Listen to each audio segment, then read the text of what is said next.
Ok, gloire à Dieu. Voilà, donc nous allons traiter ensemble notre sujet, croître dans la foi au milieu des hérésies. C'est-à-dire vivre sa vie chrétienne au milieu de la fausseté. C'est ça, pour que ce soit compréhensible par tout le monde.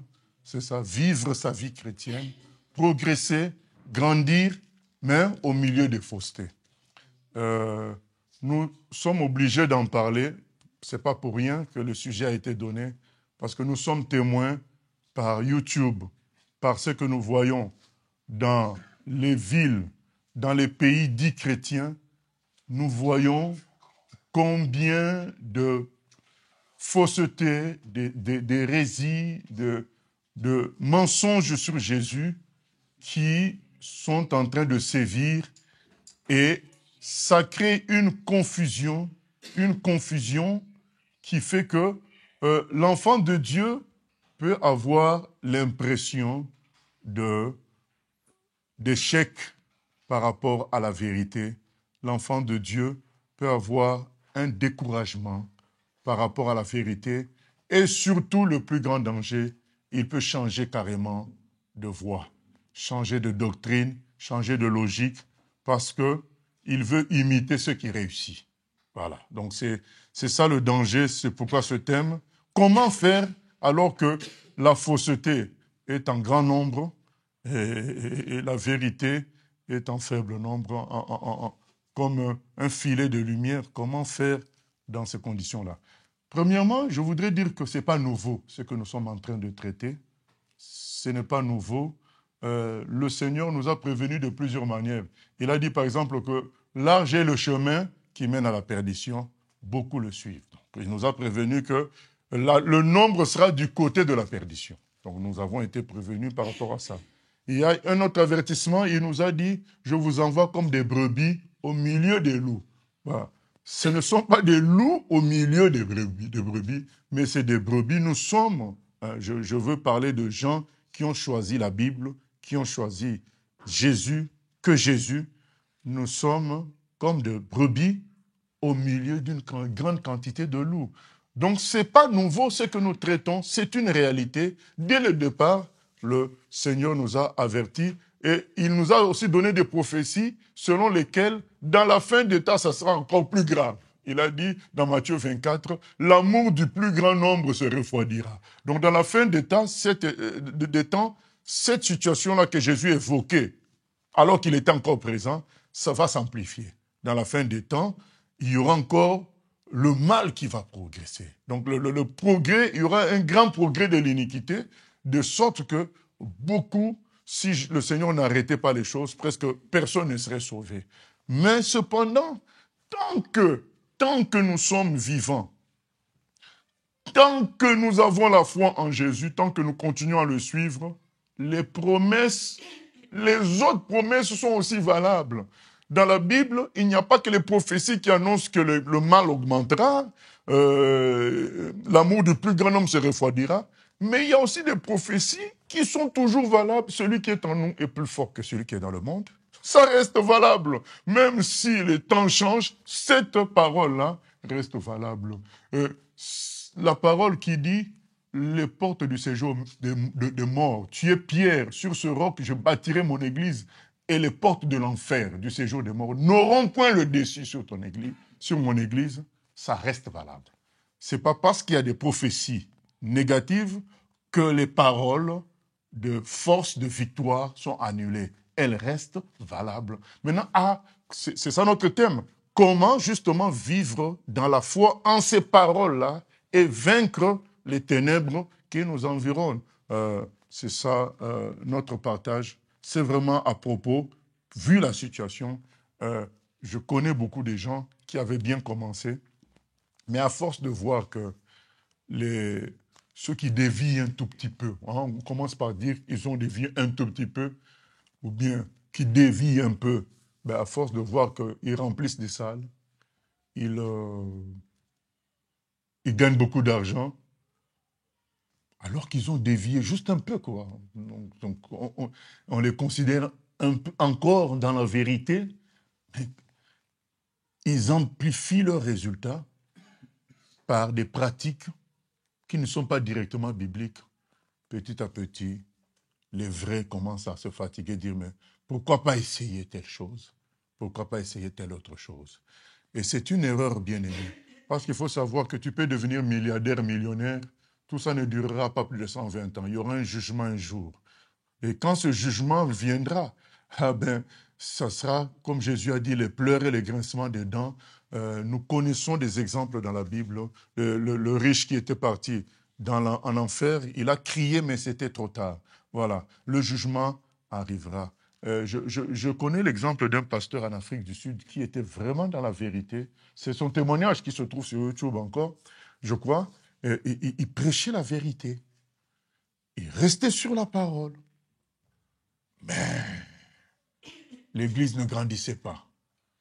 Il a fini par se poser des questions, mais pourquoi les autres ont des églises qui se remplissent, qui évoluent, humainement parlant, parce que nous allons revenir là-dessus, l'évolution, ce n'est pas le nombre. Bref, il s'est dit, mais pourquoi nous semblons prêcher la même chose? Chez moi, il y a le désert numérique et financier. De l'autre côté, il y a du mouvement. Il s'est humilié pour aller demander des conseils. Et petit à petit, il a commencé à... Il est devenu ami des pasteurs nigérians qui étaient là-bas en Afrique du Sud. Et un jour, un de ces pasteurs-là lui a dit, écoute, déjà il se corrompait, hein, donc en devenant ami, il a vu que ces gens-là traficotaient un peu avec les femmes, des choses comme ça, mais les résultats étaient là. Il y avait du monde. Ils prêchaient, ils utilisaient la Bible. Il y avait du monde. Et un jour, le monsieur, le pasteur, qui était comme devenu son coach, lui donne un produit à mettre dans sa baignoire pour se baigner à minuit. Et voilà, un produit spirituel. Il se baigne à minuit et le lendemain, c'était samedi minuit, et le lendemain, dimanche, il va au culte. Mais sur le chemin du culte, il est empêché par un embouteillage. Beaucoup de monde embouteillage.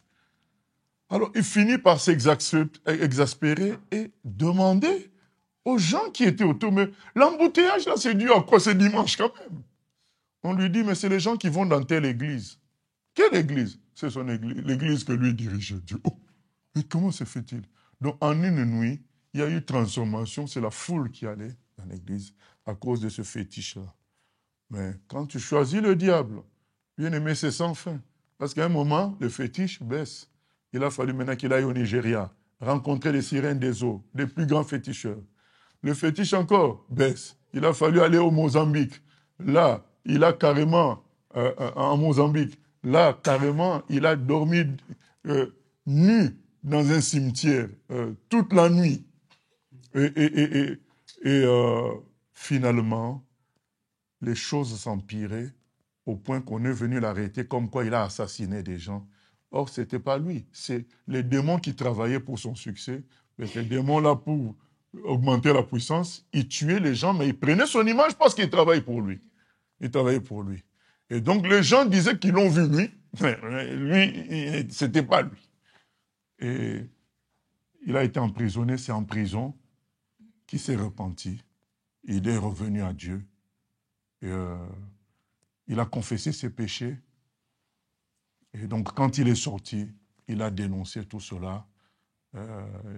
Il est revenu à la simplicité de l'évangile, résultat ou pas. C'est pour nous dire la tentation qu'il y a sur les vrais aujourd'hui. Beaucoup de vrais se corrompent petit à petit pour chercher des résultats. Et donc, nous passons au premier conseil. Le premier conseil, c'est le départ. Pourquoi tu t'es converti? Voilà. Parce que croître dans la foi, il y a un départ. Un jour, je me suis converti. Un jour, je suis venu à Jésus. Ma question, c'est pourquoi tu es venu à Jésus? Tu étais dans ton coin, tu faisais ce que tu voulais. Mais pourquoi tu es venu à Jésus? Parce que si quelqu'un sait pourquoi il est en Jésus, c'est déjà un élément très important. Je pense que nous devions venir à Jésus à cause du péché. Chacun d'entre nous a été perturbé par les péchés, par le poids de la perdition. C'est ça la raison pour laquelle nous sommes venus à Jésus. Maintenant, si ce n'est pas le cas, c'est le moment de rectifier. Beaucoup dévient. Beaucoup ne résistent pas aux ténèbres ambiantes parce que le début n'a pas été bon. Ils ne sont pas venus à Jésus à cause du problème de péché. Ils sont venus à Jésus parfois parce qu'ils ont vu que dans cette église-là, les choses marchent, le nombre grandit. Il y a un certain mouvement, bien aimé. Les stades se remplissent. Donc, augmente le nombre de personnes. Donc, pour intégrer un mouvement, c'est pas forcé que ce soit un mouvement vrai dans la vérité. Le nombre de gens dans de fanatiques de clubs, ça s'appelle les fan clubs. Le nombre de gens augmente, le nombre de gens qui suivent des stars de musique augmente. Donc, que le nombre augmente n'est pas synonyme de vérité. Donc, certains maintenant, quand ils voient qu'une église grandit dans ses structures, bâtiments, nombre, télévision, ils se disent non, c'est que Dieu est avec eux. Ce n'est écrit nulle part. Mais c'est la conclusion de l'homme. L'homme aime le système de cause-effet. S'il y a des effets, c'est qu'il y a une cause qui est bonne derrière. C'est pas forcément vrai. Même dans le monde, on dit tout ce qui brille n'est pas de l'or. Donc quelque chose peut briller sans que ça soit de l'or. Donc, beaucoup se sont convertis sans que ça soit à cause du péché. Ils se sont dit, ben, là-bas, les gens sont moralement corrects, mes enfants vont grandir dans une atmosphère de droiture, c'est bien, et puis notre directeur va aussi dans cette église là-bas, bon, pour être bien avec lui, j'y vais. Vous savez, le christianisme est tombé à cause de ça, parce qu'un monsieur s'est converti, Constantin, au IVe siècle, il s'est converti, c'était l'empereur romain. Eh ben, les gens devenaient chrétiens pour lui faire plaisir. Ils devenaient chrétiens pour avoir des postes dans le pays. Ils devenaient chrétiens pour être tranquilles avec l'empereur. Et c'était pas de vraie conversion. Donc, beaucoup ne sont pas convertis véritablement. La conversion, c'est une prise de conscience que je suis en train de mourir de mes péchés pour aller en enfer. C'est une prise de conscience que le péché est mauvais et je n'ai aucune force contre ça. Et en plus, ça me tue, ça m'amène en enfer. J'ai besoin d'un sauveur qui me sauve de mon péché. Puisque le plus important, c'est le ciel. Et nous lisons dans Jean 3, le début est très important. Dans Jean 3, c'est l'histoire d'un docteur de la loi, Nicodème, qui vient voir Jésus la nuit. Pourquoi il vient voir Jésus? C'est qu'il est perturbé. Il était perturbé. C'est pourquoi il vient voir Jésus. Parce que lui, il est déjà docteur. Parce que nous allons lire, Jésus va l'appeler le docteur, c'est-à-dire peut-être le plus grand. Mais donc pourquoi alors il vient voir Jésus? C'est qu'il avait un problème en lui. Il n'était pas à l'aise. Son salut était en jeu. Il n'était pas sûr de cela, malgré toute sa connaissance.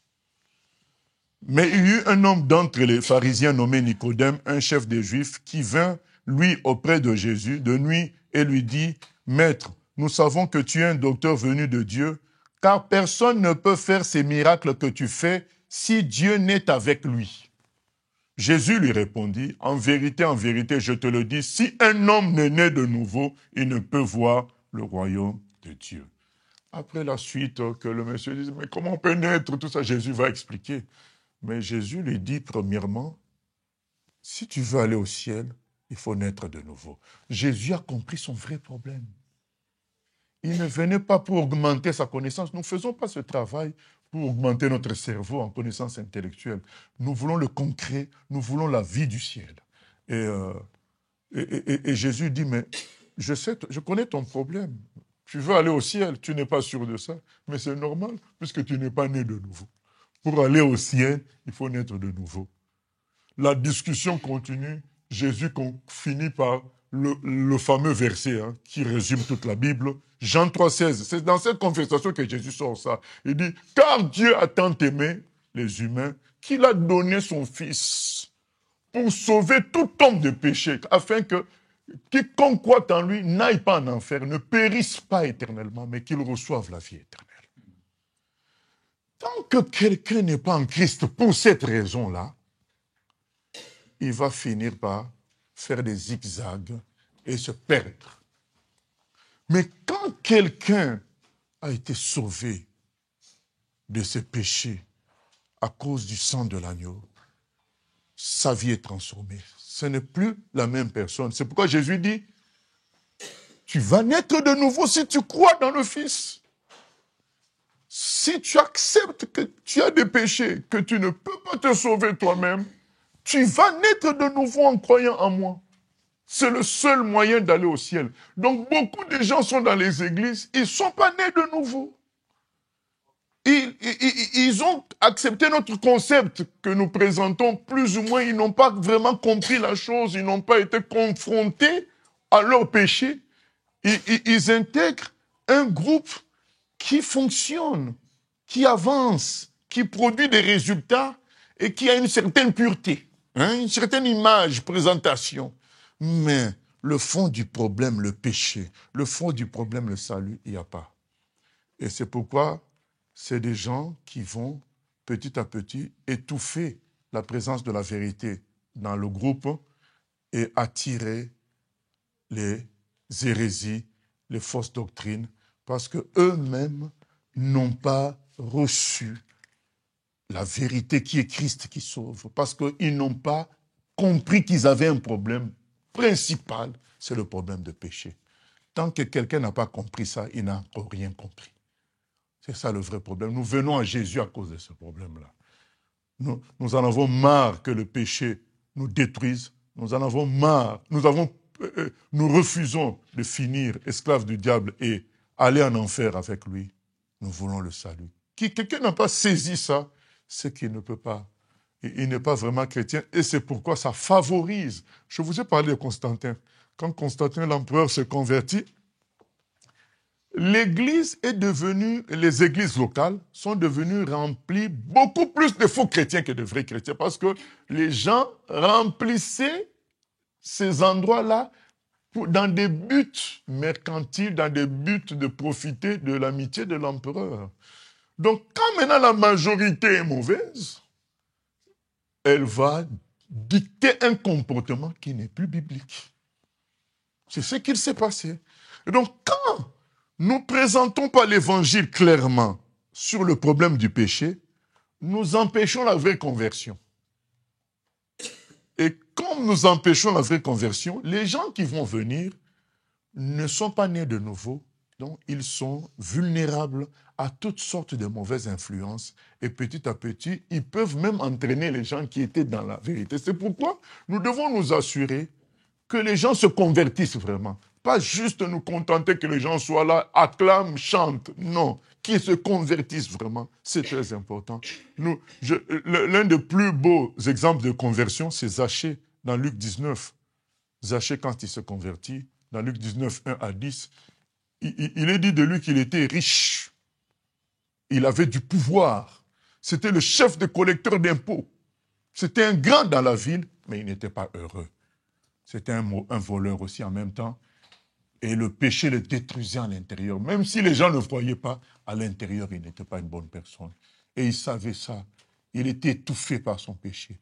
Et cet homme-là, quand il voit le roi des rois, il voit le Saint de Dieu, le Fils de Dieu, il voit son rayonnement, sa pureté, sa sainteté, il dit non, je veux être comme ça. Je veux être comme ça. C'est ça qui est beau. Être fils de Dieu. Je veux arrêter avec mon péché. Et quand Jésus entre chez lui, en plus, il voit encore l'amour de Dieu. Il dit, mais en plus, moi qui suis mauvais, cet homme m'aime quand même. Pourquoi? Oh, son cœur se fend. Il dit, à partir d'aujourd'hui, je veux te suivre Jésus à 100%. La moitié de mes biens, je donne aux pauvres. Et l'autre moitié, je rembourse aux gens à qui j'ai volé. C'est ça la conversion. Vous voyez, ce que nous venons de dire sur Zachée, c'est le contraire de ce qui est prêché aujourd'hui. Aujourd'hui, on dit que si tu viens à Jésus, tu vas être guéri, tu vas gagner ceci, tu vas être dans le premier et non le dernier, c'est ainsi de suite, beaucoup de choses que tu vas recevoir. Alors que Zachée, lui, ce qu'on nous promet dans les hérésies d'aujourd'hui, et lui s'en débarrasse. Parce qu'il a trouvé le meilleur. Bien-aimé, il n'y a rien qu'on puisse comparer au salut. Il n'y a rien. Nous y reviendrons.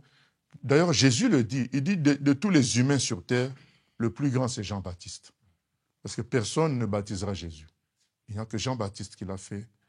De tous les humains sur terre, eh bien, Jean-Baptiste, c'est Jésus qui le dit, est le plus grand. Et il y a d'autres raisons, mais je reste sur la seule raison, c'est le plus grand. Mais il dit, le plus petit dans le royaume des cieux est plus grand que Jean-Baptiste. Il veut dire par là que être sauvé, c'est plus qu'être le plus grand sur terre.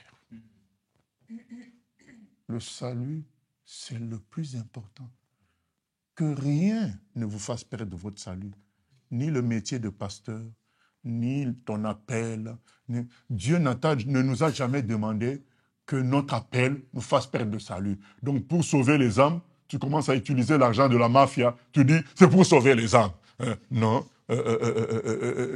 Il n'a jamais dit que notre appel puisse nous faire perdre le salut. Oh, mais je suis appelé à sauver si tu sais que c'est de l'argent volé, c'est de l'argent qui vient de la drogue. Tu prends quand même, tu collabores avec les gens, le mélange, l'œcuménisme, tout ça, en disant, c'est pour sauver les âmes. Dieu n'a jamais dit qu'on se compromette, parce que se compromettre, c'est ouvrir à l'enfer. Il n'a jamais dit qu'on se compromette pour réussir notre appel, non. Le salut, c'est le plus important. C'est le début. Tu as cru pourquoi? Si tu as cru vraiment pour une question de salut, tu tiendras ce salut-là jusqu'au bout. Voilà. C'est ce début-là qui importe. Tu refuseras la compromission. Tu refuseras de tricher. Tu refuseras de dire de belles paroles pour séduire les gens. Parce que pour augmenter le nombre, tu refuseras. Parce que tu sais que c'est en train de te corrompre. Toi, tu veux être pur comme Jésus. Tu t'es converti pour être pur comme Jésus. Pourquoi Zachée vend tous ses biens? Il veut être comme Jésus. Main vide, mais avec la gloire de Dieu. Mais aujourd'hui, nous voulons avoir les mains remplies. Et en plus, on vient chercher ça chez Jésus. Jésus dit, mais vous n'avez rien compris. Lui, il a envoyé ses disciples les mains vides. Il dit, ne prenez même pas l'argent. Allez les mains vides. Parce qu'il voulait qu'ils partagent la gloire céleste. C'est cela. Aujourd'hui, nous prêchons pour avoir les mains remplies. Mais non. Si tu es venu à Christ pour autre chose que le salut, que pour autre chose que pour le problème, à cause du problème du péché, c'est le moment de revenir à Jésus, dans la vérité. Nous passons au deuxième point. Tu es venu à Christ vraiment pour la vérité, pour le salut, tu t'es converti.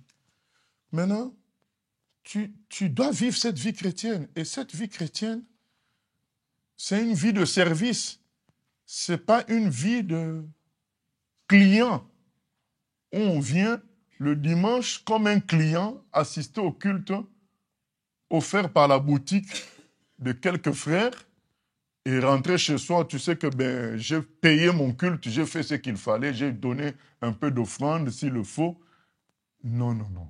La vie chrétienne est une vie de service. Tu te convertis pour être branché à une structure, la structure qu'on appelle le corps du Christ. Et dans le corps du Christ, chaque organe a un rôle à jouer. C'est pourquoi on l'appelle corps, pour que ça soit facile pour nous de comprendre le rôle de chacun. Nous sommes un organe d'un corps. Il n'y a aucun organe qui ne travaille pas dans notre corps. Il n'y a aucun. Tous les organes, même les ongles poussent. Même les ongles ont un rôle. Même les poils du nez, ils ont un rôle. Donc, le chrétien est appelé à servir. Quand un chrétien ne sert pas le Seigneur, il devient consommateur. Et il va toujours aller chercher les meilleures boutiques pour assouvir sa consommation. Il ne va pas chercher le Seigneur. Et c'est là qu'il ne peut pas croître. Quand il y a toutes ces hérésies qui nous flattent, qui nous appellent, qui nous invitent, viens, viens, viens. Un chrétien qui est consommateur finira par suivre ces faussetés-là. Un chrétien doit être serviteur.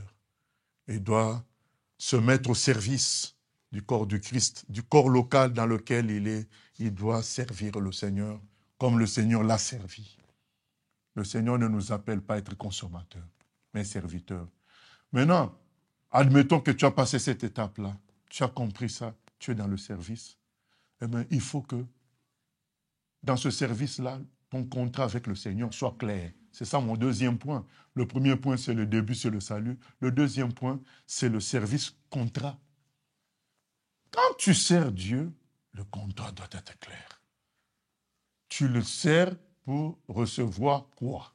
Tu le sers pour quoi? Qu'est-ce que tu cherches?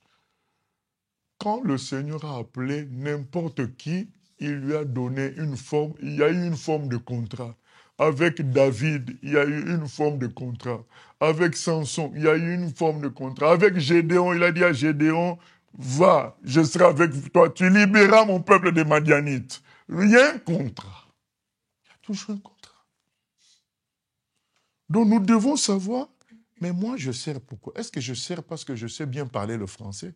Est-ce que je sers parce que il y a un salaire au bout? Il faut que chacun définisse pourquoi il sert. Nous avons eu à Casablanca des pasteurs fonctionnaires. Voilà. Quelqu'un qui est là, dès que le culte finit, il ne faut surtout pas l'appeler. Il ne faut surtout pas chercher à le visiter. Il a même mis un chien méchant. Voilà. Donc, fonctionnaire. Il est là parce qu'il y a un salaire derrière, mais entre-temps, quand même, il lit la Bible, voilà, aux gens. Le dimanche pendant le culte. Mais en dehors de ça, pas de contact. Donc, c'est un fonctionnaire. Donc là, il faut savoir, quand tu es dans ce genre de service, tu n'es pas au service de Dieu. Tu dois savoir le contrat. Et comment connaître notre contrat? La première partie du contrat, c'est tout simple. C'est l'imitation de Jésus. Jésus a donné sa vie pour que nous soyons sauvés. Eh bien, il dit, le bon berger donne sa vie pour ses brebis. Donc, d'une certaine manière, tout chrétien est appelé à donner sa vie pour que l'œuvre de Dieu se fasse au travers de lui. Esther était devenue reine. Mais sans que le contrat soit clair. Elle est devenue reine, elle profite. Et puis un jour, on vient le frapper à sa porte par son oncle. Ma nièce, on veut nous tuer, on veut nous éliminer. Est-ce que tu peux aller voir ton mari, le roi, pour empêcher cela? Elle dit, là, vous m'envoyez vers un risque de condamnation. Si je veux voir mon mari sans qu'il ne m'invite, il y a deux possibilités. Soit il me laisse en vie, soit il me tue. C'est une décision que le roi de l'époque avait prise. Dorénavant, ces femmes ne devaient venir que selon son invitation. Si tu es sa femme, tu viens sans son invitation. Si il fait un geste dans un sens, on te tue. Sinon, il peut t'écouter. Donc, il y a 50-50. Esther dit, vous m'envoyez dans 50-50. Mais son oncle dit, Esther, pourquoi tu es reine? Explique-moi. Tu es dans un pays étranger. Tu as été orpheline, bébé, tu as perdu tes parents. Comment se fait-il que, dans ces conditions-là, tu te retrouves reine? Tu n'as jamais réfléchi à ça? Que c'était le contrat de Dieu pour nous protéger peut-être un jour. Dès qu'Esther prend conscience du contrat, elle dit, bon, c'est vrai. Comment se fait-il que je suis reine? Je ne mérite pas cette place. C'est quelqu'un qui m'y a posé. Je comprends maintenant le but. Quand quelqu'un connaît son contrat, il connaît le contrat, il sait comment il va travailler. Beaucoup de gens travaillent par imitation. On a vu quelqu'un prêcher, moi aussi après, je connais un peu la Bible, je commence à prêcher, je vois quelqu'un chanter, j'ai aussi une petite voix là, je commence. Non, il faut savoir pourquoi nous faisons les choses. C'est important. Quand quelqu'un le sait, il ne se laisse pas voir. Il grandit, il est toujours fixé à ça. C'est ça qui a permis à Joseph d'éviter la femme de Potiphar, d'éviter beaucoup de choses, car il connaissait son contrat avec Dieu.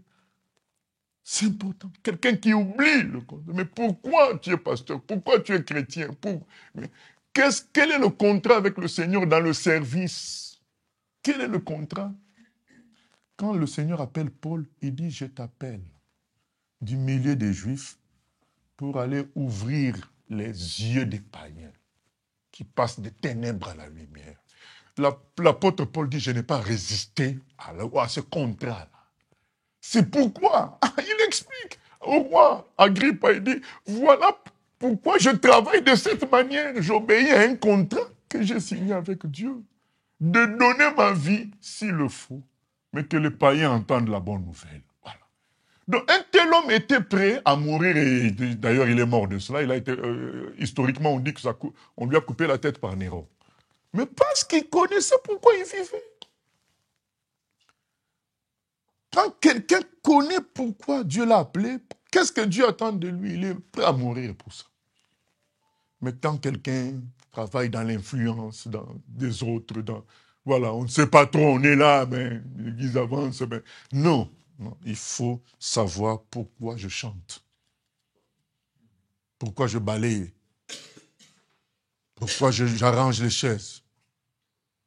Si tu le sais, tu sauras, j'arrange afin que Dieu soit heureux de voir les frères et sœurs et leur dire la parole. Tu sais que tu es serviteur de Dieu. Tu n'auras pas envie de quelqu'un qui est responsable du protocole du président de la République. Parce que toi, tu es responsable du protocole du roi des rois, Seigneur des seigneurs. Mais quand tu ne sais pas, quand tu penses que tu es là pour aider les gens, c'est là que dès qu'on va te dire, tiens, chez les telle escroquerie chrétienne, on te veut pour telle chose, tu seras élevé. Ah ben tu vas, puisque tu ne sais pas trop pourquoi tu mets les chaises. Pour toi, tu es aidé. Tu aides les gens dans ta communauté. Non, tu n'aides pas les gens. Tu mets les sièges pour accueillir le roi des rois et ses enfants. Vous savez, moi, je me considère serviteur des enfants de Dieu. Donc, je respecte les enfants de Dieu parce que je me considère ouvrier de Dieu pour ses enfants. Mais quand tu ne connais pas ça, tu vas jouer au grand bishop, tu vois les enfants de Dieu, et toi fais ceci, et toi fais cela. Donc tu joues au patron. Mais quand tu sais que tu n'es qu'un domestique de Dieu pour ses enfants, tu es tranquille. Tu ne fais pas des grands airs. Il faut savoir qui on est, qu'est-ce qu'on fait. Quand on ne sait pas, on va faire n'importe quoi. Pourquoi? Quel est ton service? C'est pourquoi. Il faut connaître, il faut en parler avec Dieu clairement. Mon appel, c'est quoi? Tu attends quoi de moi? Il faut parler de ça, même si aujourd'hui on te responsabilise dans le sainteté. Mais tu dois savoir, je joue pourquoi? Il faut que ça soit clair. Parce que le jour où on te dira, viens dans notre église, on va commencer à te payer 200 € par mois. Si tu jouais pour Dieu, tu diras non. Je dois être là où Dieu veut que je sois. Mais si tu jouais parce que tu as un talent et tu veux de mettre... Certains croient que Dieu a besoin d'aide. Je veux mettre mon talent au service de Dieu. Qui tu es pour mettre ton talent? Dieu n'a pas besoin de toi. Non. C'est à toi d'être honoré de le servir.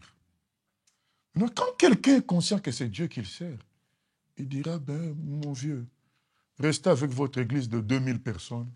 Moi, je veux continuer à jouer dans notre église de 3 personnes parce que c'est Dieu qui m'a posé là. C'est comme ça qu'il veut que je le serve. Parce qu'il joue au sainteté pour Dieu. Le contrat doit être clair. C'est ça qui manque à beaucoup. Ils font les choses parce que les événements les y ont conduits, mais le contrat n'est pas clair.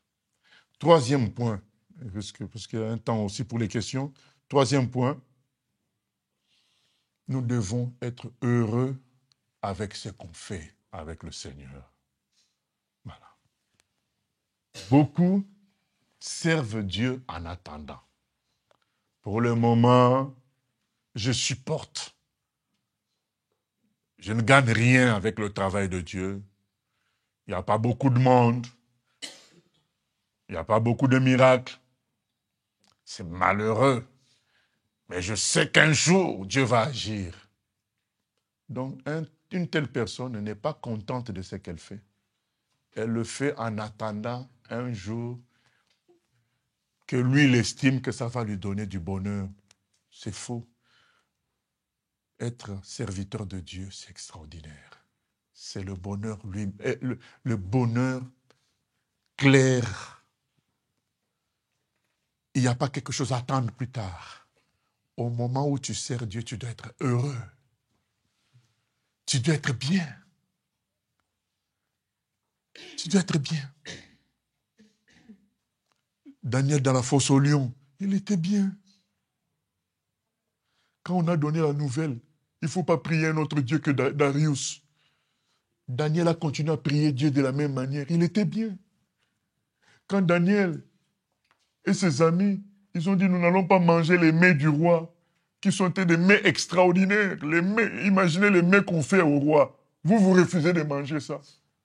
Mais le monsieur, leur chef dit, mais, leur gardien dit, mais vous serez malheureux. Daniel dit, non, non, nous sommes bien avec les légumes et le pain et l'eau. Nous, on est heureux avec ça. Mais beaucoup de chrétiens, ils sont malheureux avec ce qu'ils ont. Ils attendent un jour, ils diront, Dieu bénira. Mais Dieu te bénit déjà de sa présence, d'être ton papa. C'est déjà la plus grande bénédiction. Qu'est-ce qu'un immeuble peut dépasser? Ça dépasse en quoi que Dieu soit ton père? Ça dépasse quoi? Ce n'est rien du tout, les immeubles. Il y a des gens qui ont eu des milliards. Steve Jobs, celui qui a fait l'iPhone, il est mort milliardaire. Il n'a même pas dépassé 55 ans. Michael Jackson n'a pas dépassé 55 ans, mais ils avaient tout ça.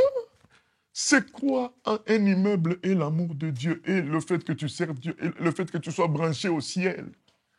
Et donc, beaucoup ne sont pas heureux dans ce qu'ils ont. Le frère Paul dit, soyez toujours joyeux. Il y a plein de raisons d'être avec Dieu. C'est la plus grande joie. En prison ou à l'extérieur. Bien-aimés, nous ne sommes pas de la pierre. Je ne suis pas un champion. Il y a des moments difficiles. Nous ressaisissons après. Après l'abattement, tu te ressaisis. Tu dis, mais non, attends. Après tout, c'est Dieu qui est mon Père. Ça suffit comme ça de pleurer. Ça suffit comme ça de gémir. Après tout. Voyez? Donc, au début, ça peut nous arriver, nous tous, de chanceler. Mais après, tu te ressaisis. Tu dis, mais après tout, d'avoir Dieu comme Père, ça dépasse tout. Je peux lui parler, je peux lui demander, lui dire mon problème. Voilà, être heureux avec ce qu'on fait, avec Dieu. Ne pas penser que le bonheur viendra d'une autre position. Non, déjà la position que tu as, le service que tu rends pour Dieu, ça doit te procurer du bonheur. Si ça ne te procure pas du bonheur, c'est normal que tu ne puisses pas croître. C'est normal. C'est normal. Tu finiras par être happé par autre chose. Il faut que ce que tu fais pour Dieu te donne du bonheur. Que personne ne te force. Il y en a qui viennent. Ah, si je ne viens pas, le frère va m'appeler, pourquoi tu n'es pas venu? Mais non. C'est que ce que tu fais ne te donne pas du bonheur. Si ça te donne du bonheur, personne ne va te forcer. Donc recherchons le bonheur dans ce que nous faisons pour Dieu. Et nous serons les plus heureux du monde. J'aime l'histoire de Richard Wurmbrand quand il était en prison. Il raconte qu'ils avaient un chrétien qui aimait beaucoup parler du Seigneur, parler de la parole de Dieu. Et comme c'était interdit en Roumanie, donc ils étaient emprisonnés à cause de leur foi. Maintenant, lui, il continue dans la prison, puisqu'ils étaient nombreux dans leur cachot. Il continue encore à parler du Seigneur. Et donc, à chaque fois, les gardes le prenaient, salle de torture. On le prenait, salle de torture. Il dit, quand on le prenait, on le tapait dans la salle de torture. Arrête de parler de Jésus. Et maintenant, dès qu'il revenait dans le cachot, il essuyait le sang, il essuyait tout. Je m'étais arrêté où? Il continue à parler du Seigneur. Vous voyez, quelqu'un qui est heureux de parler de son Jésus. Est-ce que quelqu'un comme ça, qui peut l'empêcher de grandir? Personne. Il est bien en prison. Il est bien. Parce qu'il est en prison pour son Dieu. Il aime son Dieu. Esther Gulshan, quand on l'a sortie de prison par sa cousine, parce qu'elle aussi, au Pakistan, elle a été emprisonnée à cause de sa foi en Christ. Au début, elle était en colère pendant 3 jours. Après, le Saint-Esprit a commencé à agir. les prisonnières qui étaient des voleuses, tout ça, elles se sont converties. Sa salle, son cachot est devenu une église. Les gens commencent à prier. La gloire de Dieu était là. Et quand on la sort de prison, elle refuse. Elle dit, mais Dieu est là. Elle était bien en prison. Aujourd'hui, les gens veulent être bien avec les moyens matériels. C'est pas la Bible. C'est heureux avec le Seigneur dans ce qu'on fait. S'il n'y a pas cette joie-là, tu ne pourras pas croître.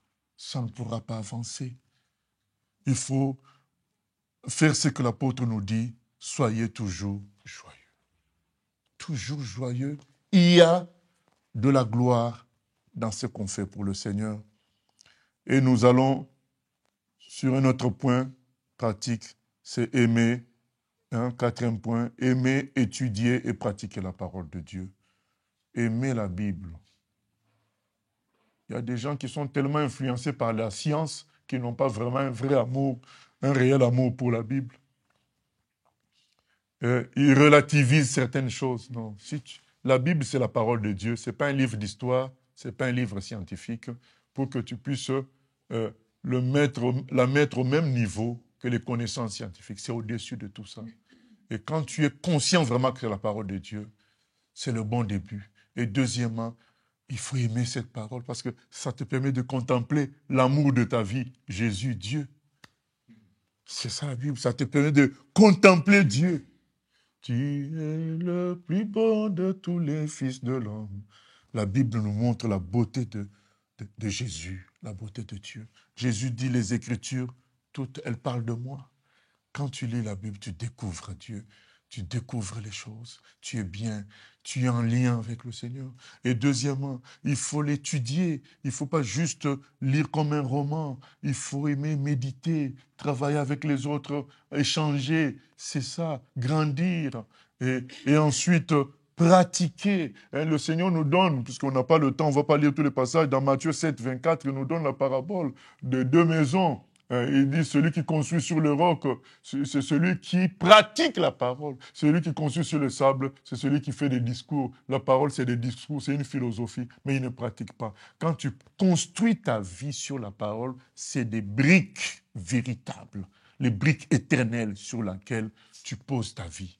C'est ça la Bible. Et tu aimais la parole, l'étudier. Et construire dessus. Les gens vont te dire, il y a telle méthode qui marche. Dis-leur, je n'ai pas vu ça dans la Bible. Je vais suivre comment Dieu nous a demandé de faire. Le jour du jugement, je lui montrerai, j'ai suivi comment tu nous as demandé de faire. Mais quand on fait de telle manière, ça marche mieux. Non. Reste dans la Bible. C'est comme ça que tu grandiras. Il faut être ferme sur la Bible. L'aimer, c'est-à-dire s'y attacher, l'étudier.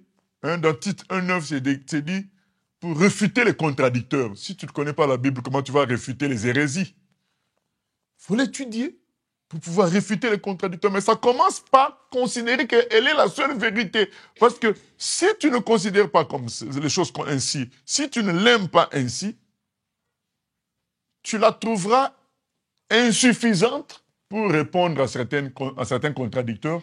Tu la trouveras insuffisante pour répondre à certains problèmes de la vie. Mais quand tu considères que c'est Dieu qui a parlé, Dieu qui connaît tout et qui sait comment résoudre tout, mais quand tu considères que c'est la Bible, c'est cette parole-là, mais tu sais qu'elle peut tout résoudre. À partir de là, tu bâtis maintenant, tu construis chaque étape de ta vie en fonction de la Bible. C'est très important. Il manque l'étude biblique au milieu des enfants de Dieu aujourd'hui. Les gens ne lisent plus la Bible. Au fait, le système d'aujourd'hui, c'est quoi?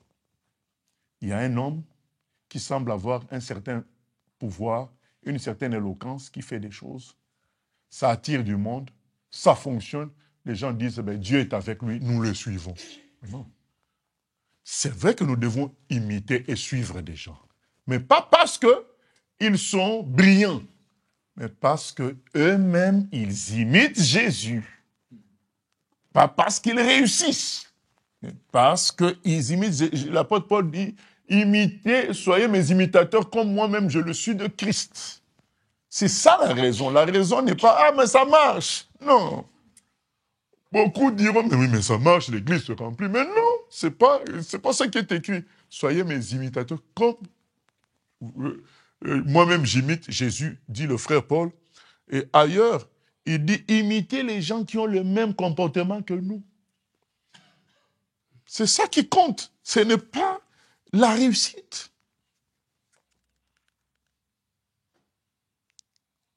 J'avais un ami, justement c'était au Maroc, on était au Maroc à Fès. Grâce à lui, entre autres, j'ai connu la vérité. Moi, j'étais autrefois catholique.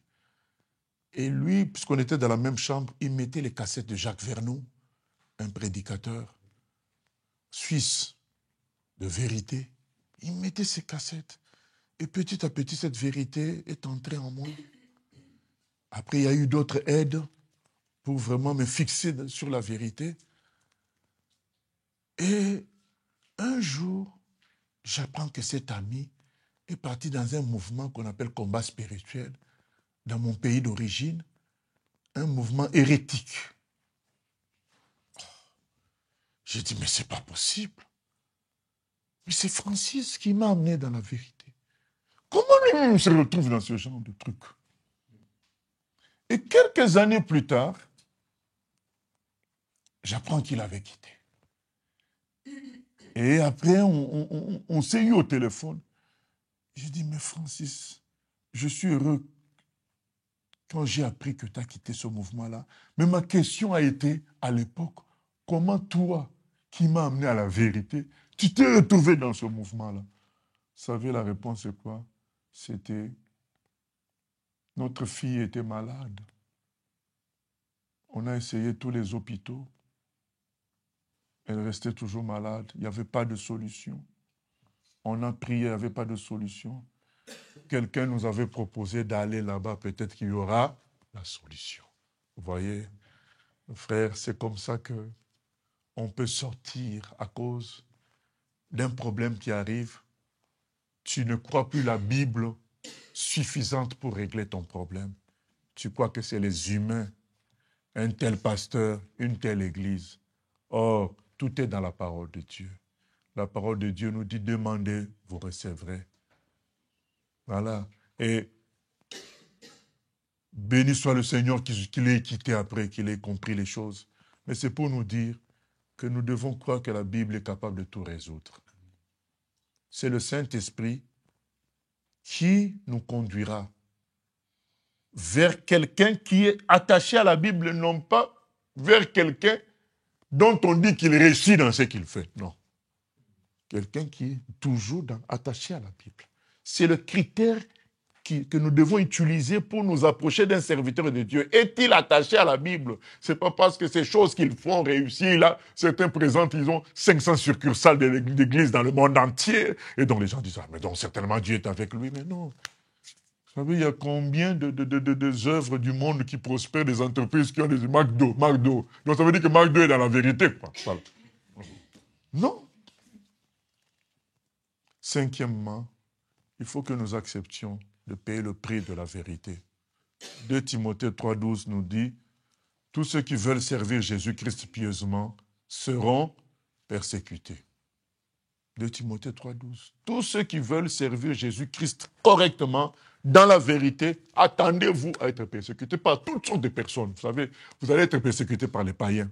Vous allez être persécutés dans la famille. Vous allez être persécutés peut-être par un conjoint, par une conjointe. Vous allez être persécutés par les chrétiens immatures. Parce qu'ils vous trouveront comme un rasoir pour eux, une lame de rasoir pour eux. Ils vous trouveront dérangeant. Ils diront vous exagérez. Donc vous allez être, il faut vous attendre, puisque Jésus dit, puisque les gens m'ont rejeté, ils vous rejetteront. Le disciple n'est pas plus grand que le maître. La vérité, c'est de l'or. Ça coûte la persécution. Il y a des gens qui ne supportent pas de souffrir. Ils ne supportent pas d'être critiqués. Dès qu'il y a persécution, ils calment le jeu. Ils essaient de temporiser, de mélanger un peu pour mettre les gens à l'aise. Ah non. Nous devons être prêts à être persécutés à cause de la vérité. Tant que nous savons qu'au fond de nous, l'objectif, c'est la vérité, c'est la Bible. Les gens n'ont qu'à dire ce qu'ils vont dire. le jour du jugement, dévoilera tout. Voilà. Nous ne voulons pas passer notre temps à nous défendre, mais la vérité nous défendra. Ah, vous savez, il y a un verset célèbre dans 3 Jean. La vérité elle-même rend témoignage à Démétrius. Donc, qu'il est dans la vérité. Démétrius n'avait pas besoin de parler. L'apôtre Jean dit la vérité elle-même rend témoignage à Démétrius. C'est la vérité qui compte. Mais ça a un prix. Voilà. Nous serons incompris même par les gens qui sont de Dieu, parce que nous ne sommes pas allés très près, plus loin qu'eux dans la vérité. Donc il faut accepter cela. Sinon, tu ne crois pas. Sinon, tu as peur de ce que les gens vont dire. Tu as peur de les contre-coups. Tu as peur que les gens quittent l'église. C'est ça. Je me souviens à l'époque, on avait commencé l'église à Rouen. J'avais mis déjà des points de ma prédication. J'avais déjà écrit quelques points. Et j'avais mis un point sur l'alcool. Et puis, je vois une dame qui était venue la première fois. Donc, arrivé maintenant sur ce point-là, je commence à hésiter. Peut-être qu'elle est venue seulement la première fois. Je ne vais pas la choquer en parlant de ça. Et puis, il y a une voix qui m'a dit, tu as déjà écrit cet écrit, tu dois parler. Ah ben, j'ai parlé, voilà.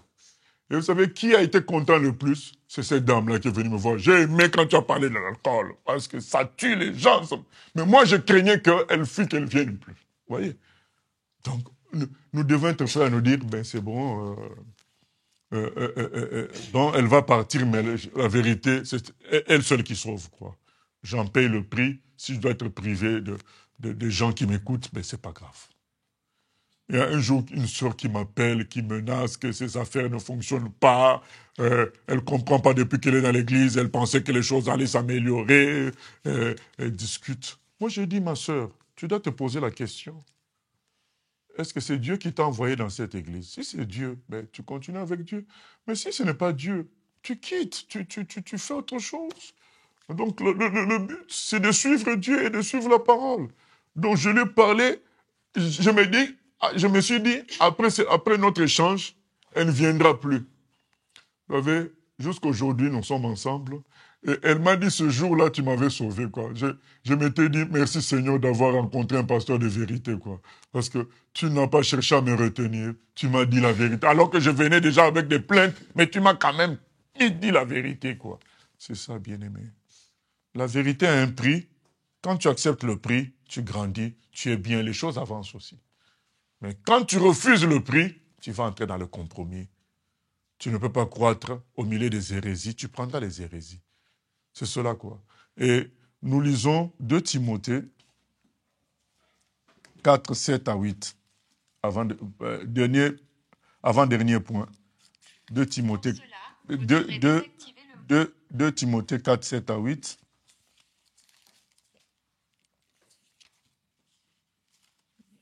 Le frère Paul dit ceci.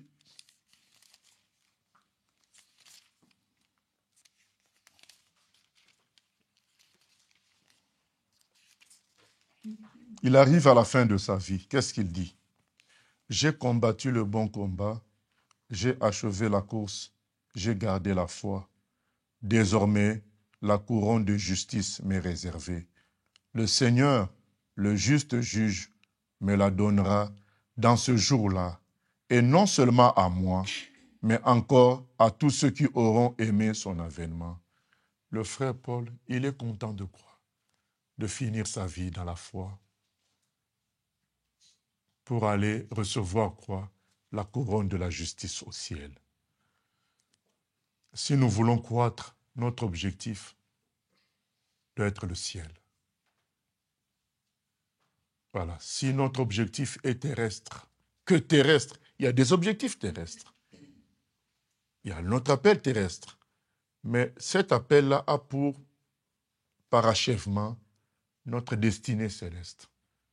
Si nous oublions le ciel, nous nous ferons avoir un jour ou l'autre. Nous devons vivre pour le ciel. Les missionnaires qui allaient, je ne sais pas si aujourd'hui il y en a encore aussi, il y en a dernièrement, il y a un qui est mort dans les îles Andaman, il s'est fait tuer, un Américain, qui est parti apporter la parole dans les îles indiennes Andaman, les îles Sentinelles. Il s'est fait tuer par ces indigènes. Ces gens-là, quand ils prennent ce risque-là, parce qu'ils voient le ciel, ils savent qu'on peut le tuer. Il y a des gens qui sont partis faire la mission au milieu des gens qui mangent les hommes. Ils savent qu'on pouvait les tuer. Ils savaient qu'on pouvait les tuer, mais ils savaient que le ciel les attendait à bras ouverts.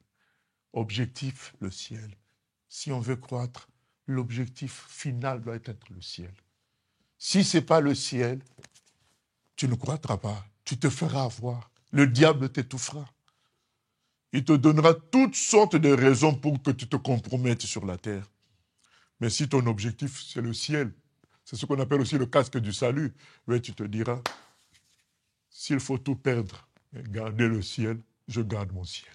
Voilà. Vaut mieux entrer estropié avec une jambe en moins au ciel plutôt qu'en bonne santé en enfer.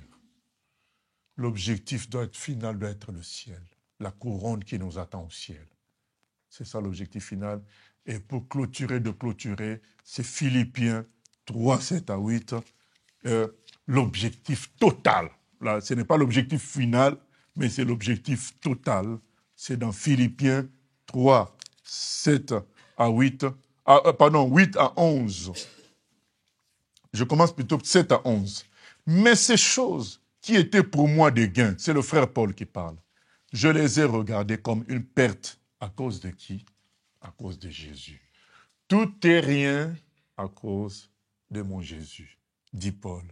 J'aime Jésus, je fais tout par reconnaissance. Il dit, je l'aime parce qu'il a donné sa vie pour moi. Et même je regarde toute chose comme une perte à cause de l'excellence, de la connaissance de Jésus-Christ, mon Seigneur, pour lequel j'ai renoncé à tout et je le regarde comme de la boue afin de gagner Christ.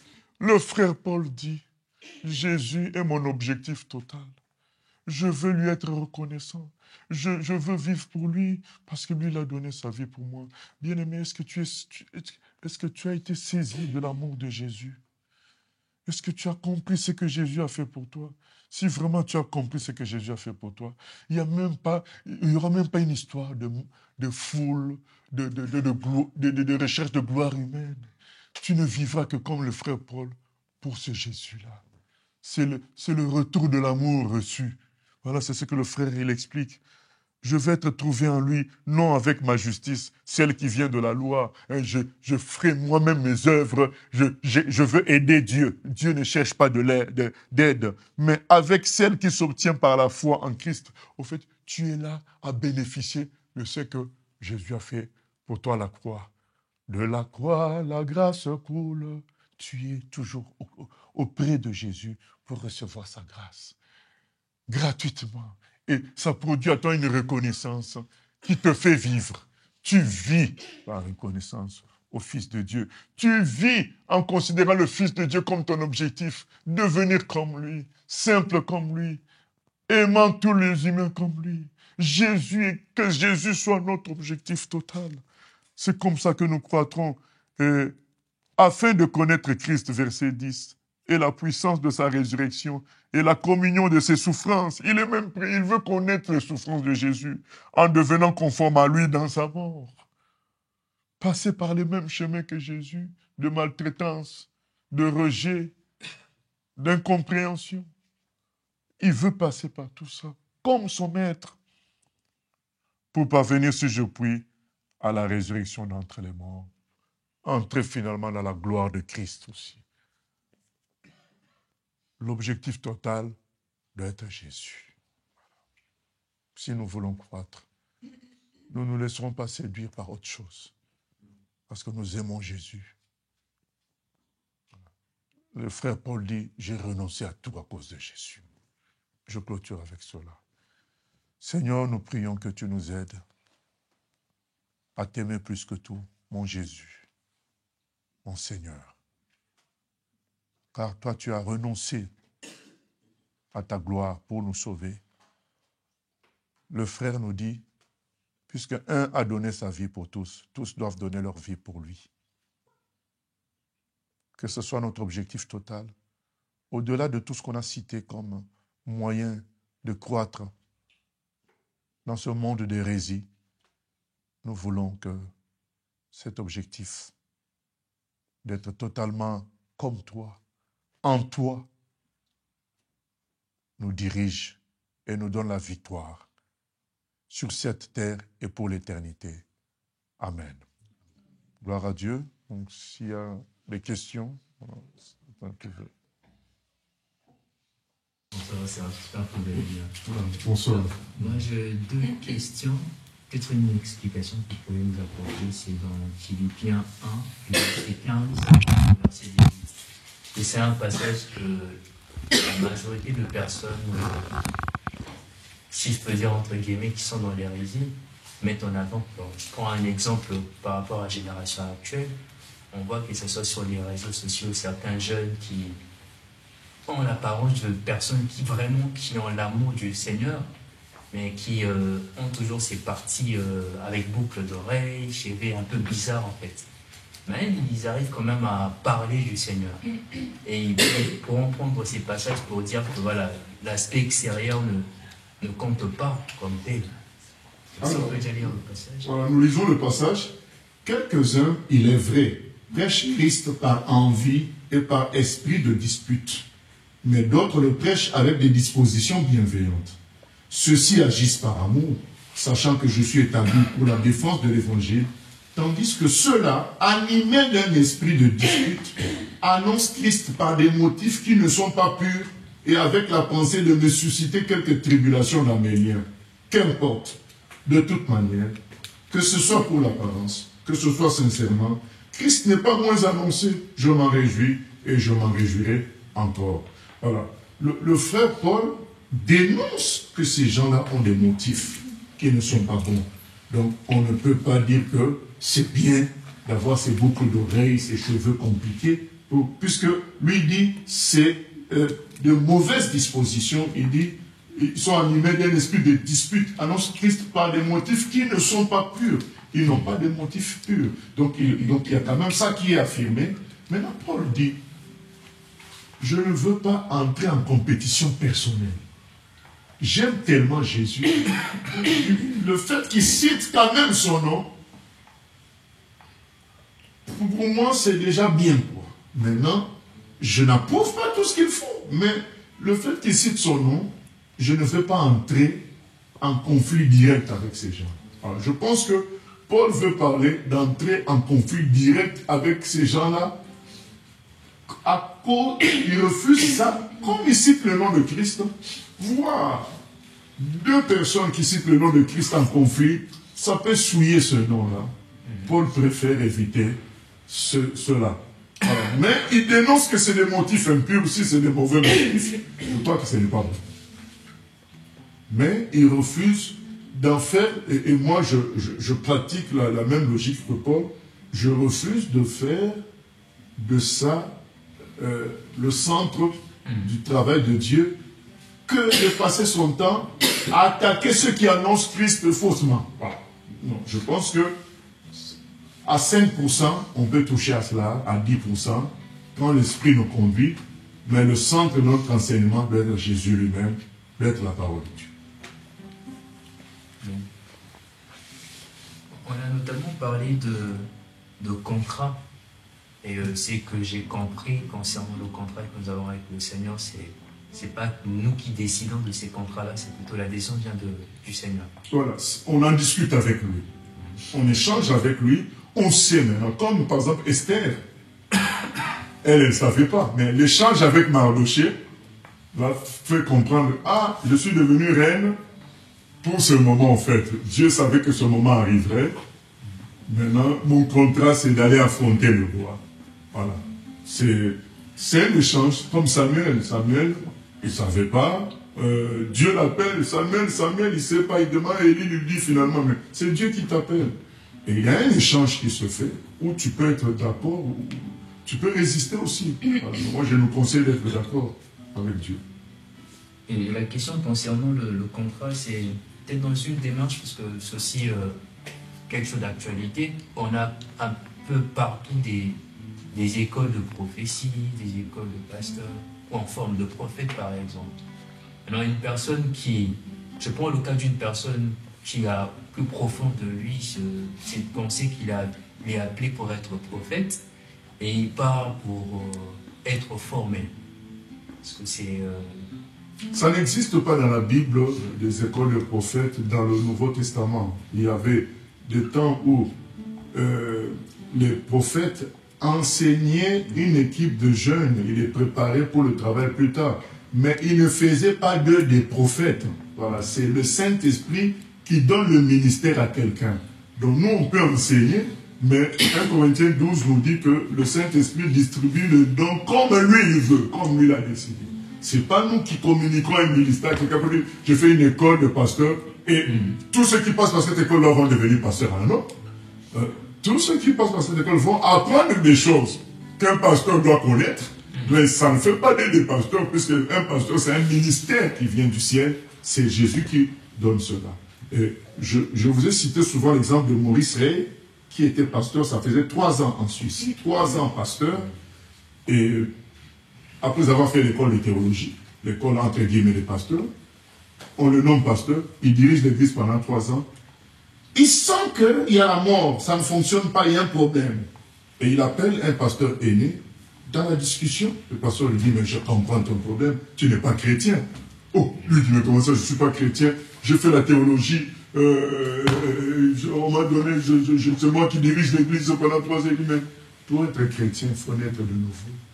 Le pasteur lui explique, toi, dans la discussion avec lui, je ne vois pas à quel moment tu as pris conscience de tes péchés, je ne vois pas à quel moment tu as pris conscience de ta déchéance et que tu as cherché l'aide de Jésus. J'ai l'impression que tu as suivi un cursus comme ça qui allait de soi par rapport à ton environnement.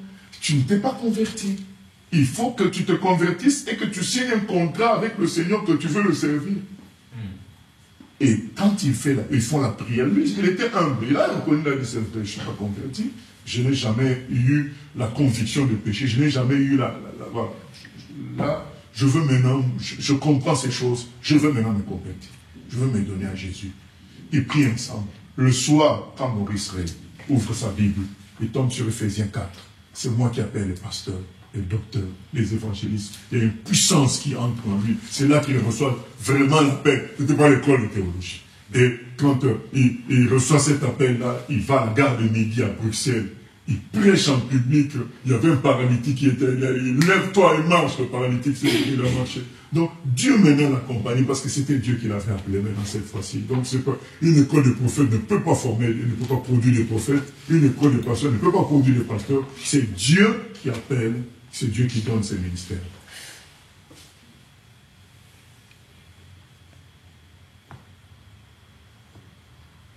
Oui, pasteur, tu as dit tout à l'heure qu'il fallait suivre des personnes qui imitent Jésus-Christ. Maintenant, la question c'est, est-ce qu'une personne qui marche dans la vérité, qui imite Christ, est-ce qu'elle peut demeurer dans l'échec selon ce monde? Dans l'échec, c'est-à-dire, si la personne est responsable d'une église, est-ce qu'elle peut demeurer dans, par exemple, le faible nombre, ou est-ce que Dieu peut aussi manifester, ou doit manifester aussi sa puissance en manifestant des succès avec les critères, entre guillemets, du monde, le nombre, la richesse ou autre chose? Nous revenons sur le contrat. Le Seigneur ne s'est jamais engagé avec nous à produire du nombre. Dans le contrat avec nous, il a dit, allez faire de toutes les nations des disciples. Donc, allez travailler pour faire de toutes les nations des disciples. Il n'a jamais dit qu'il y aura un grand résultat. Il a dit, allez faites ça. Donc, dans le contrat, il n'y a pas les résultats. Il y a plutôt, tu t'engages, toi, à faire telle chose censé produire du résultat. Ce résultat-là, lui seul peut le produire. Donc, un serviteur de Dieu doit se poser la question, est-ce que je suis en train de travailler conformément au contrat signé avec le Seigneur? Tant qu'il travaille selon son contrat, qu'il accepte les résultats aussi qui arrivent. Voilà. Ça peut être un résultat de grand nombre ou pas.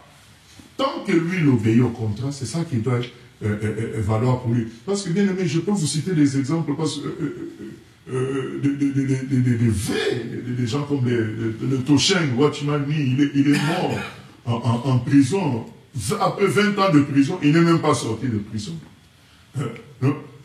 Finalement, vous allez dire, est-ce qu'il a échoué son ministère? Non. Il a été là où Dieu voulait qu'il soit. Voilà. Il y a plein de chrétiens qui sont morts dans la persécution. Dans le livre d'Apocalypse, on nous parle de l'église de Smyrne qui devait être persécutée. Tout ça, est-ce que ces gens-là ont échoué? Non.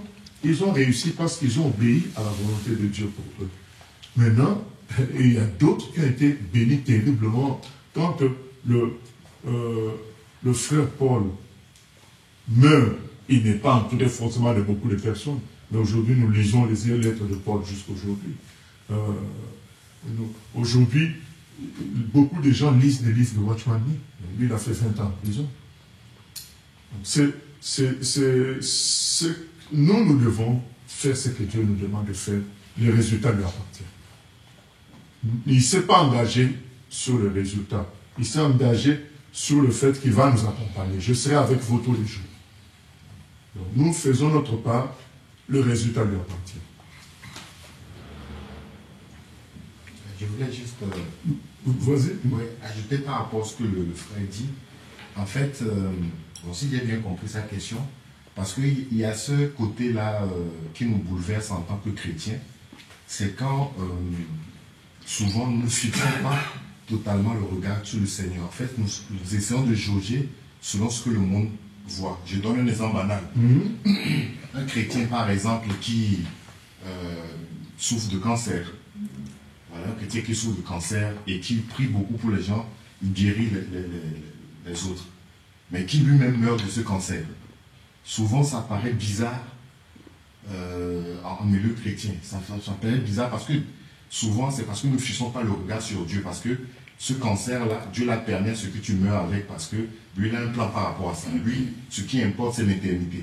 Donc souvent, ça nous bouleverse comme ça. Ou bien un pasteur qui est là, qui voilà, perd par exemple 5 de ses enfants. Il y a un accident comme ça, qui perd tous ses enfants. Comme ça. Ce sont des choses influencé par le christianisme de prospérité d'aujourd'hui qui incite les gens à vérifier la présence de Dieu par ce qui marche, par ce qui est bien, par ce qui est des actions.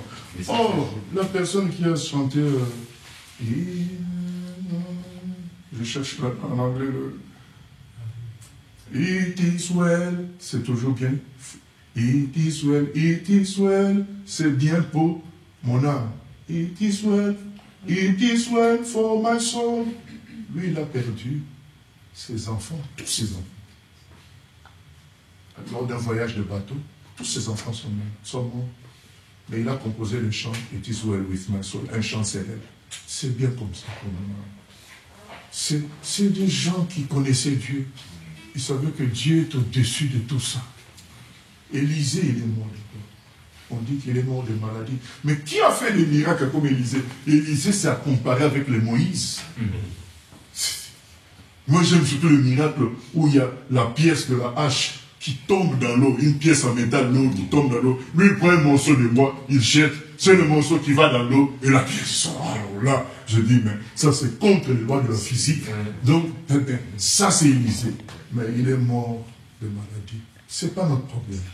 Que chacun s'occupe de ses propres péchés, comme s'il y a la maison sur toi. Les gens veulent dire, ah mais lui, ce n'est pas ton problème. Occupe-toi de ton appel, de ton contrat, de tes péchés. Occupe-toi de ça. Comment quelqu'un, Renard Bonté mort, comment c'est lui qui a guéri tant de gens, lui aussi meurt de cancer. Mais ça, c'est pas tout. On ne sait pas tout. Est-ce qu'il a failli? Est-ce que ce n'est pas, on nous appelle par ce nom. Élisée est mort de maladie. Ça doit nous parler. Moi, je vais avoir ton avis concernant Kanguka, parce qu'aujourd'hui, beaucoup de monde l'écoute. Souvent, on nous pose beaucoup de questions. Donc, moi, je vais avoir un peu ton impression. Déjà, il est écrit, nous devons marcher en imitateur de Christ. Donc, le frère Paul dit, soyez mes imitateurs comme je le suis de Christ. Le frère Jean dit, le frère Paul dit encore ailleurs, suivez les gens dans Philippiens qui marchent selon le modèle que vous avez vu en nous. Le frère Jean dit, si quelqu'un ne fait pas comme nous, il n'est pas le Dieu. Les gens, les Paul, n'ont jamais appelé Dieu je suis. C'est aussi ce nom-là d'Exode. Les autres, Jésus ne l'a pas appelé comme ça, les Paul ne l'ont pas appelé comme ça. Les gens Donc, du moment, moi j'ai mis du temps à déconseiller les gens sur Kanguka, puisque je n'arrivais pas à avoir des éléments solides. Parce qu'il y a des gens, pour arrêter quelque chose, ils veulent des éléments extraordinaires, mais il y a des gens qui sont simples. Tu leur donnes 2, 3 éléments, ils comprennent. Il y a un problème. On n'a pas les preuves totales, parce que moi aussi je suis un humain, je n'ai pas les preuves totales. Mais dès que quelqu'un crée une mode d'appellation au Shiloh, je ne sais pas quoi, de Dieu, on fait attention. Parce que les Paul n'ont pas appelé Dieu Shiloh, ils n'ont pas appelé, comment dire, Dieu je suis, tout ça. Non, restons dans ce que l'héritage des apôtres. Et on doit rester dans l'héritage des apôtres. Le frère Jean dit, si quelqu'un ne fait pas comme nous, il est dans le faux. Donc, comment Jean appelait Dieu? Comment Paul appelait Dieu? C'était pas je suis. Donc, quelqu'un qui insiste qu'appeler Dieu je suis, non. Les apôtres ne nous ont pas laissé ça. Donc, sinon, vous trouvez moi ça dans le Nouveau Testament, où les apôtres appellent Dieu je suis. Ça n'existe pas. Maintenant, deuxièmement, appeler les gens les amis de Kanguka. Moi, je dis non. Ils sont les disciples de Jésus. Voilà. Donc, moi, je ne veux pas commencer à dire les gens qui me suivent, les amis de Moshe. Non. Donc, nous, on est là pour faire des gens des disciples de Jésus. Dès que quelqu'un maintenant commence à prendre, en anglais, on appelle ça à capturer les gens du Seigneur, il y a un problème. Et troisième élément, c'est tout tourner autour de la personne elle-même. Maintenant, quelqu'un peut être insatisfait par ces éléments, dire « Oh, mais c'est pas grave ». C'est le choix de chacun. Moi, j'ai ces 3 éléments-là. Tout tourne autour de la personne et des témoignages des gens qui sont guéris à gauche et à droite. L'évangile, ce n'est pas les témoignages des gens qui sont guéris, c'est prêcher Jésus-Christ.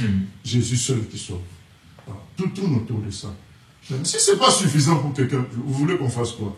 Maintenant, il y a d'autres dans YouTube qui ont fait d'autres recherches, qui dénoncent autre chose. Voilà, si les gens veulent suivre, regarder, vont voir. Notamment, par exemple, il a fait une conférence chez Castanou. Or, Castanou, on sait qu'il est dans la franc-maçonnerie. Donc, comment toi, tu peux faire une conférence avec quelqu'un qui est dans la franc-maçonnerie? Donc, tout ça, c'est, en tout cas, dans leur bâtiment. Donc, tout ça sont des éléments après qu'on voit sur Internet. Mais moi, ce que je vais donner en conseil d'aîné, le problème de je suis, le problème des amis de Kanguka, le problème de tourner autour des témoignages, au lieu que ce soit autour de la Bible. Il y a un problème, et tourner autour de la personne. Voilà, donc il y a une culte de la personnalité qui se fait, c'est un problème pour moi. Maintenant, si ce n'est pas suffisant pour certains, bon, moi je dis, chacun qui l'attend jusqu'au jour où il va toucher au feu, il va voir le crocodile, espérons que ce ne soit pas trop tard. Voilà, parce que quand tu vois le crocodile, tu es déjà dans l'eau, c'est trop tard. Voilà. Maintenant, il y a d'autres personnes qui dénoncent Kanguka avec d'autres éléments qui sont sur le net. Pour moi, c'est simple. Par exemple, Alain, nous avons tous la Bible. Je ne suis pas obligé, tant que je suis la Bible, je ne suis pas obligé de m'appeler Kanguka, de m'appeler machin. Je suis la Bible. Pourquoi spécialiser les choses? Donc pour moi, il y a cette bizarrerie où il y a plus un club concret avec un nom je suis, un nom Kanguka, mais voilà. Ce n'est pas le nom de Jésus qui est mis en haut, mais c'est le nom je suis et Kanguka.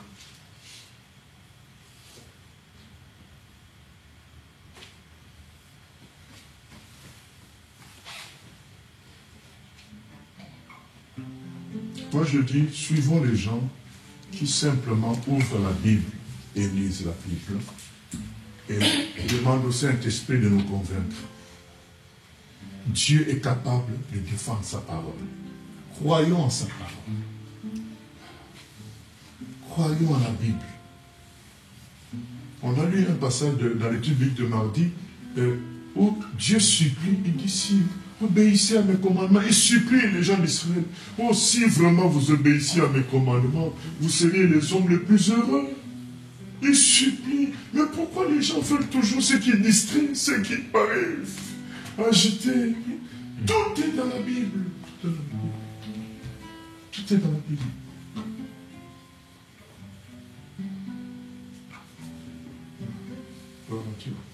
Oui. Bon, moi, j'aimerais savoir, dans le milieu chrétien, comment on reçoit un chrétien de savoir qu'il a un contrat avec Dieu. Dieu va se manifester à lui. À force, lui peut faire le pas suivant de dire, Seigneur, que veux-tu que je fasse? Montre-moi ce que tu attends de moi. Et Dieu, à son tour, il montrera ça. Soit en utilisant des humains, soit en utilisant la Bible, mais au fond de toi, tu seras, par les circonstances, par la Bible, par les humains, voilà ce que vraiment Dieu attend de moi. On a l'exemple avec Samuel, il entendait la voix de Dieu, il ne comprenait pas, et Élie lui dit, et c'est Dieu qui t'appelle. Maintenant, quand il appellera, il dit, me voici, parle. Donc, de plusieurs manières, Dieu te montrera.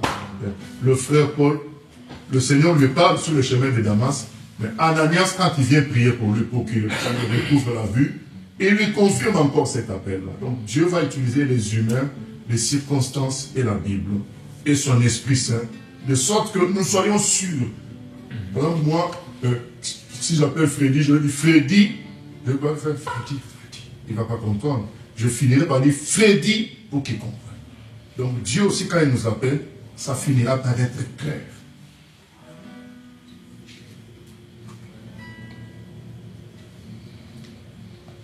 Tout en sachant que le début du contrat, c'est la nouvelle naissance.